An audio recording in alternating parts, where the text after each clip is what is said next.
माचिस की तीली दूसरे को जलाने से पहले स्वयं जलती है। इसी प्रकार हमारा गुस्सा भी माचिस की एक तीली की तरह है, जो दूसरों को बर्बाद करने से पहले स्वयं को बर्बाद करता है। सब लोग बोलते हैं कि पैसा रखो, मुश्किल समय में काम आएगा, लेकिन बुजुर्ग लोग कहते हैं कि ईश्वर पर विश्वास रखो, मुश्किल समय ही नहीं आएगा। जब लोग आपसे आपके काम के बारे में पूछते हैं तो दरअसल वो हिसाब लगाते हैं कि आपको कितनी इज्जत देनी है। एक शिक्षक और सड़क दोनों एक समान होते हैं। ये दोनों जहाँ पर है वहीं पर रहते हैं, लेकिन दूसरों को उनकी मंजिल तक जरूर पहुँचा देते हैं। आप जितना ज्यादा शांत रहेंगे, आप अपने आप को उतना ही मजबूत पाएंगे, क्योंकि लोहा भी ठंडे होने पर ही मजबूत होता है। आप किस समय सही थे इसे कोई भी याद नहीं रखता है, लेकिन आप कब गलत थे इसे सब याद रखते हैं।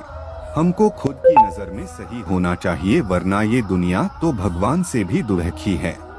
अगर आप क्रोध के समय थोड़ा सा धैर्य रख ले तो आप कम से कम 100 दुख भरे दिनों से बच सकते हैं। जब हमारे नाखून बढ़ जाते हैं तो नाखून ही काटे जाते हैं, अंगुलियां नहीं। इसी प्रकार जब किसी रिश्ते में दरार आ जाए तो दरार को मिटाइए, उस रिश्ते को नहीं।